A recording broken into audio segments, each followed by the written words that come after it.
Hello everyone, so we're going to play another game of Congo today, and we're going to take a scenario out of this magazine here. It's the June 2017 edition of Wargames Illustrated, and in it there are two scenarios actually written by Alex Bushell, the creator of Congo himself. So we're going to try out this one here, the Bao Berries.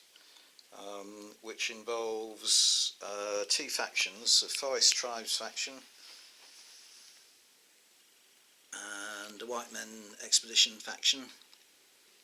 And the White Men Expedition faction is in search of these Bao berries that the Forest Tribe are trying to protect. And explain a little bit more about the game in a second when we've got the figures and the terrain set up. Okay, so we're deployed on the table now. I'm going to be playing the White Men Expeditions and Peter's playing the Forest Tribes, and the aim is to collect berries from these 5 bushes that are dotted around and get them off the table. That's my aim anyway. Peter's aim is to stop me, and Peter can eat the berries himself, and it kind of enhances some of his fighting abilities but makes him a little bit deranged. So there's value in the berries to both sides. And 6 turns. It starts at night, and I start confused. No, sorry, I start exhausted, and Peter starts confused. Right, because the White Man Expeditions was exhausted, I had to roll for each group, and I failed every single group's test, so I've got a stress marker on every single one right at the beginning of the game. Luckily I didn't lose any figures. Okay, so we're at the end of turn 1 now. I managed to rally off quite a lot of the stress tokens that I had from being exhausted, and got these groups up to 3 different bushes, and had some success in that I got 2 berries. I'm using these green tokens as berry markers, so I got 2 groups of berries there and 2 there, so I'm doing quite well. Because I've got bearers with them, each group's allowed to carry 1 berry marker, but because they've got bearers they can carry an extra 3, and then having got up to my limit I've then got to get those groups off the table. And because Peter was confused at the beginning of the game, most of the action cards he drew were shooting or rallying ones, and he wasn't, because it was night time, he wasn't in range to shoot at me, so he wasn't really able to do very much at all in that turn. So I've got off to a good start. Okay, end of turn 2, and this group of pygmies here managed to get 2 hits on my Ruga by using their poisoned arrows. They rolled 2 8s,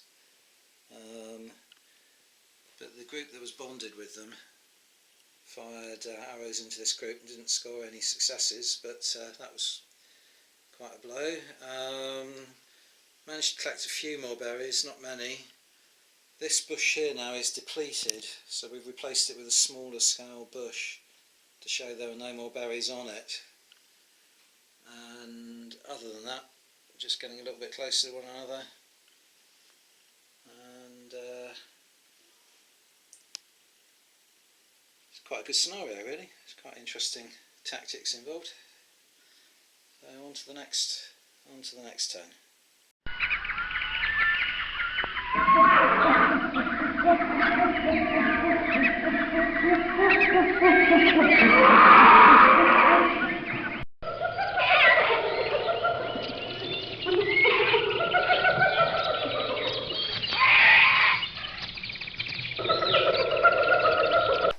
End of turn 3, and there are now 2 berry bushes in the centre of the table that have been depleted. So I've managed to collect some more berries off this one with this group here, but the other 2 berry bushes are up the other end of the table. These are the ones that Peter placed on the table, so they're behind enemy lines as it were now. So all the movement's taking place towards that end of the table. because I can only leave the table having got as many berries as the group can carry. Oh yeah, and I did manage to get my one group off the table this way. So I've got one group off the table with its full complement of berries. So all the attention is going to be on these berry bushes down here, I think now.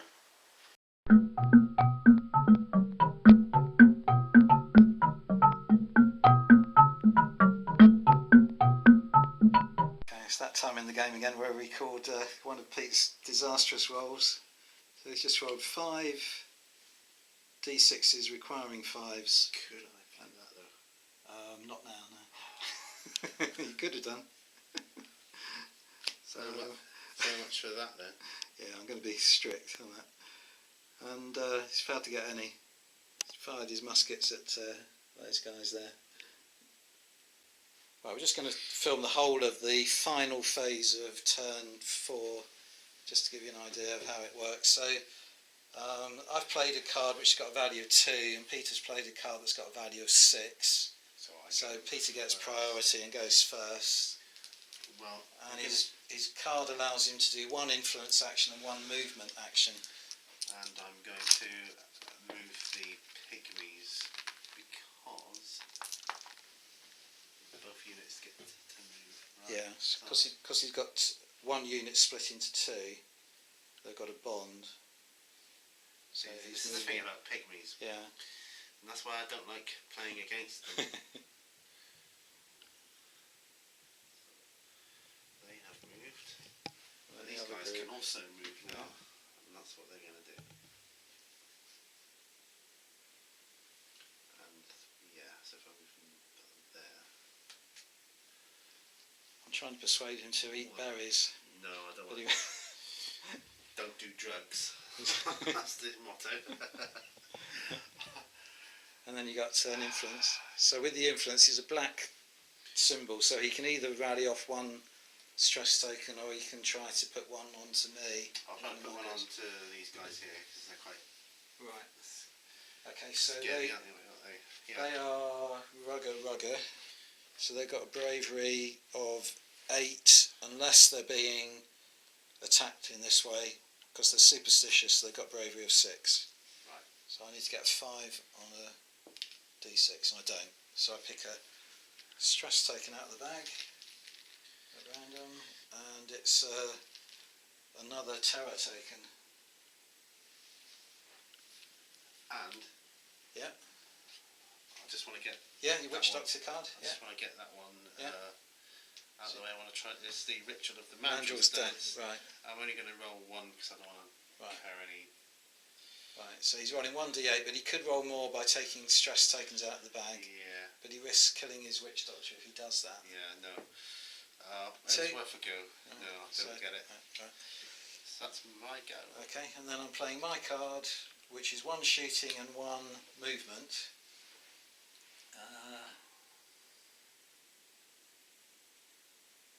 So I am going to use my shooting to shoot with my adventurers at your archers. See that there.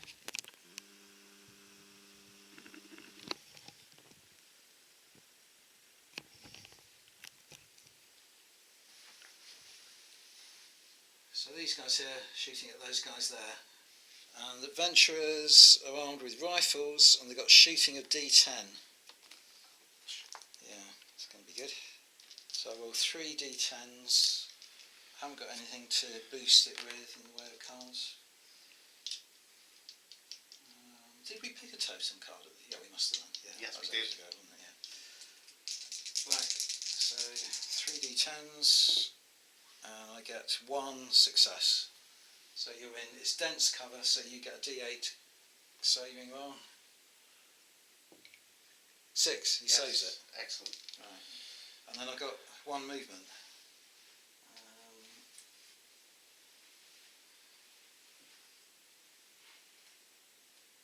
So I'm going to try and move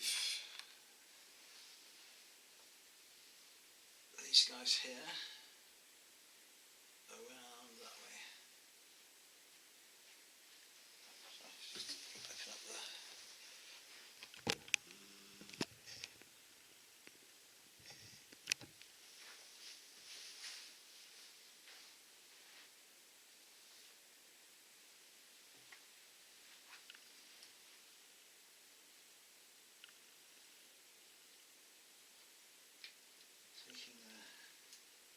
berries and their stress taken with them. And that's the end of turn 4, isn't it? I think. Yes. Yep. Okay.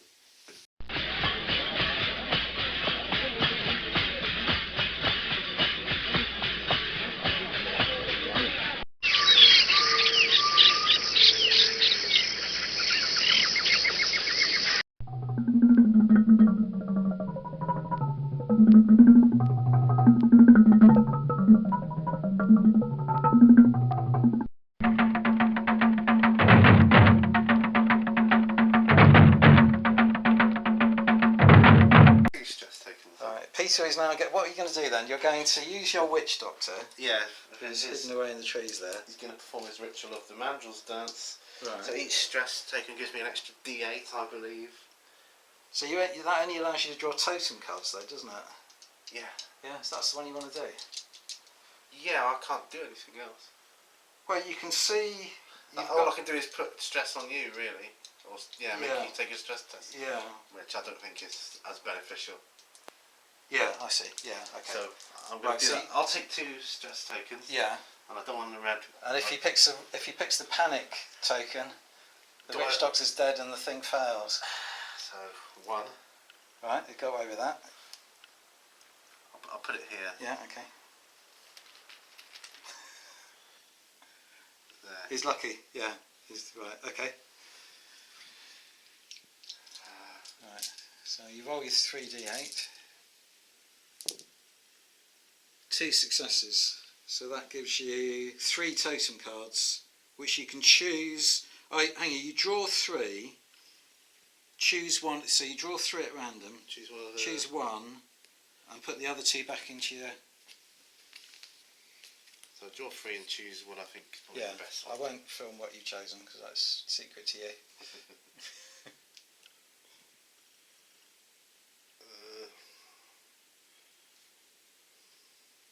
Right, I'll keep this one. And then you put them back and shuffle that, yeah. Right. I'm not done yet. Right. What else are you doing? Oh, I see. Well, yeah, okay. Yeah, you can play it straight away. Yeah. Yep. Yeah, so you can play a totem card, which gives you removes 1 stress. And I'm going to remove the shooting stress. Yeah, okay. Yeah, I think that's legal. Yeah. That's me done. Right. I'm going to put that footprint closer to the group now. Right. This is the end of turn 5. I've got another group off the table with 4 berries, and this group here have just gone up to this bush and failed to get any berries off it, which means that it's depleted now. So there are only 2 bushes bearing berries now. One is over here, and it's going to be pretty difficult to get to that. So I've only got this group, that single figure there now, because he got beaten up by these pygmies, or my group of adventurers, and the other berry bush is way over here again. So I think we're going to have to go back up the other end. You're not allowed to leave the table until you've got your full complement of berries. And this group here, because they've got a bearer with them, could take 4 berries, and they've only got 1 at the moment, that green token. So I think in the next turn, which will be the last turn, I think I'm going to have to try and make my way through this dangerous terrain to try and get to that other berry tree. And these guys here will have to make their way over that way somehow. I think this chap here is doomed, probably. So that's the end of turn 5 anyway. Right, we're into the last turn now, and Peter's having a little bit of success. His pygmy warriors here have just thrown their assegais at my group of adventurers, and they've already been whittled down by firing from these archers, and he's just got 3 successful hits on the 2, so he's wiped out that group entirely. That's what I'm talking about. Yeah, oh dear. Now he's planning to wipe out my solitary warrior there with his 5 pygmy warriors. Right, we've just come to the end of the game, totted up the scores, and the White Men Expedition, which was me, scored 26 victory points against Pete's Forest Tribe's got 21. So I've got a sort of marginal win there. It was mainly on the fact that I managed to get quite a lot of berries off the table. So you get 3 per berry marker, and I got 24 points just for that alone. But I thought in the end I was getting into trouble. it proved a little bit more difficult than I thought. It's quite clever the way it works out, because as the plants get depleted, you then have to find ways of getting to the ones that are still growing berries, and it's not as easy as it sounds. So it turned into a really good game, and considering it's a free scenario in this magazine, just remind you of it again, Wargames Illustrated, June 2017, it is really, really good, because it's written by Alex Bushell himself, so it can be recommended. It's up to the same standard as the scenarios in the book itself, I think. Turned out really well. You agree? Yeah, I agree. Yeah, it's good fun. So thanks very much for watching, everyone. Bye for now.